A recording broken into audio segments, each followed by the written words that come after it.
Hey guys, thanks for watching. Thanks for listening. This is your host, Tom Sire from On the Hot Podcast.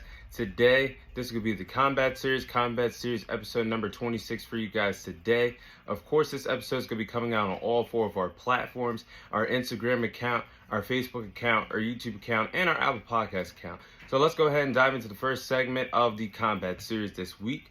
I'll be sharing my fight summary on the fight that took place last night in the sport of boxing between Ryan Garcia and Oscar Durate. So we saw Ryan Garcia return to the first time since suffering his first loss to Gervonta Davis back in April this year. We saw him return since then to the boxing ring last night in the sport. We saw Ryan Garcia defeat Oscar Durate by knockout for him to pick up his 24th win in his boxing career. Ryan Garcia last night, these are the things that I noticed from this fight against Oscar Durate. I touched on it last week. I said Ryan Garcia needs to slow the pace down just a tad bit in that boxing ring.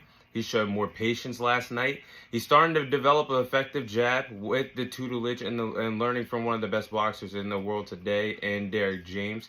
We saw that this hand speed is still there from Ryan Garcia. The hand speed's still there.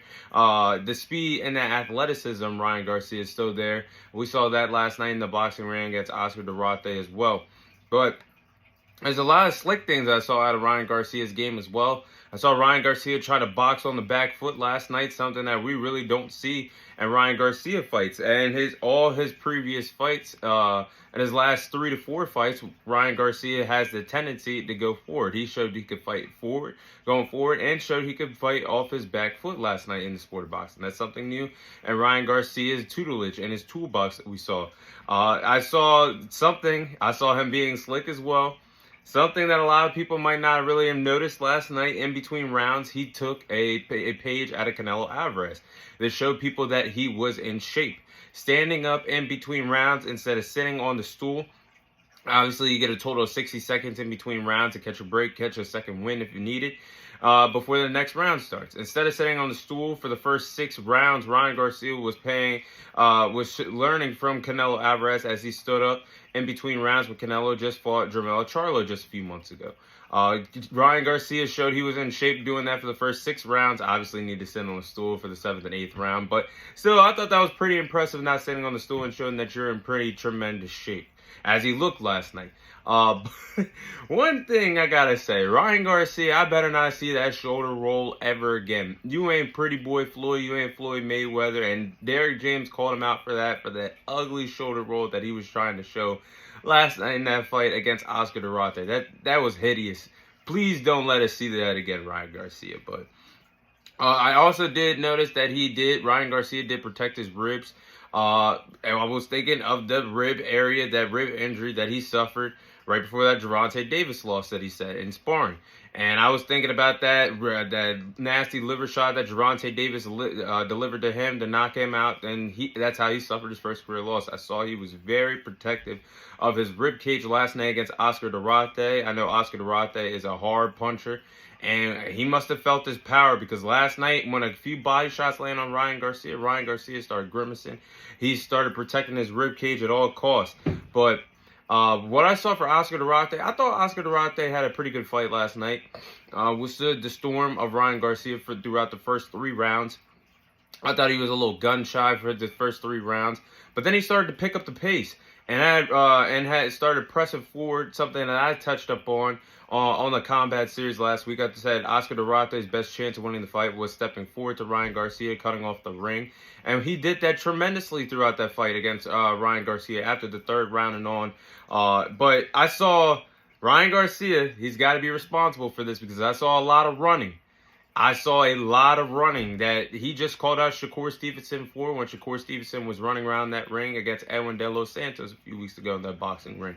And Ryan Garcia was doing the same thing as the rounds picked up against Oscar Durate, as he started to feel Oscar Durate's power. Just like that, the Las Vegas crowd started booing Shakur Stevenson for booing him running around the ring. The Houston, Texas crowd started booing Ryan Garcia as well when he started moving around the ring and running around the ring.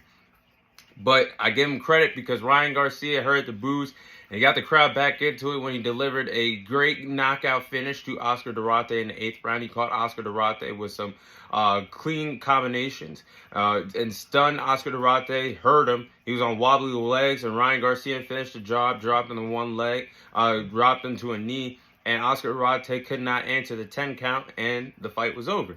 The rest is history. Ryan Garcia picked up an impressive victory in his return back to the sport of boxing. I give Ryan Garcia a letter grade of a B for his performance last night. I really have nothing bad to say other than that ugly shoulder roll. Please don't bring that up again, Ryan Garcia, in your next fight, because you ain't Floyd. And that shoulder roll was really ugly. But other than that, I really have nothing to say bad about Ryan Garcia's performance last night in that boxing ring. So what's next for Ryan Garcia? So if I am Oscar De La Hoya, and since Oscar De La Hoya is Ryan Garcia's promoter for Golden Boy Promotions, if I was Oscar De La Hoya, this is how I would book and promote Ryan Garcia moving forward. I heard that Ryan Garcia called out the weakest link at the 140-pound division, that being Rolly Romero, who is the WBA world champion at the 140-pound division in the sport of boxing. And Ryan Garcia was smart for calling out Rolly Romero last night in that boxing ring. So I think it's smart to go after the weakest link and Rolly Romero at the 140-pound division. If you're successful in a future fight with Rolly Romero, I think they should make that fight next for Ryan. If he beats Rolly Romero, he becomes world champion and does that for the first time in his boxing career. You are world champion at 140 pounds, being the WBA world champion. Then you could go on to target later on in the calendar year 2024 the winner of the Devin Haney versus Regis Prograis fight that will be taking place next weekend in the sport of boxing. You could potentially become a unified world champion if you're successful defeating Devin Haney or Regis Prograis in the future. Then you're a WBA and WBC world champion, and then you could potentially get a rematch with Gervonta Davis. That's something that Ryan Garcia is itching and chomping at the bit to have. That's how I would book Ryan Garcia moving forward if I was Oscar De La Hoya and I was a part of Golden Promotions. But I think Ryan Garcia should fight Rolly Romero next. I think that's a good fight. We saw the history. They have history between each other. I mean, they got something in common. They got beat by Gervonta Davis and both itching for a rematch. But both of them have a history, and they had sparred each other years ago. That sparring video is all over the place, and it was a good scrap for a sparring fight. I go back and watch that every now and then if you want to see two guys that pack a punch, that have a lot of power, very aggressive in the boxing ring, could take some hits. I would like this. I would like to see that fight. I think that should be next in the sport of boxing, especially at the 140-pound division. I think they could do great numbers. Rolly Romero and Ryan Garcia. The build-up for that fight would be tremendously great and hilarious between the two fighters. But yes, I think that should be the fight for Ryan Garcia. You don't want to put Ryan Garcia into the fire. He just lost his first fight against Gervonta Davis. He already took a huge risk fighting a dangerous knockout fighter in Oscar Durate. I think that built his confidence up even more. And I think he should take the approach of fighting another dangerous fighter, even though a dangerous fighter that has power punch, that is a knockout, could be a knockout artist, Rolly Romero. I mean, he's an awkward boxer. But I think that should be next for Ryan Garcia. Try to become a world champion for the first time in your boxing career and win the WBA world title against Rolly Romero. I think that should be next in the sport of boxing. I think Rolly Romero and Ryan Garcia would do great together, promoting a fight with each other. But those are my thoughts on Ryan Garcia defeating Oscar Durate and his return to the sport of boxing.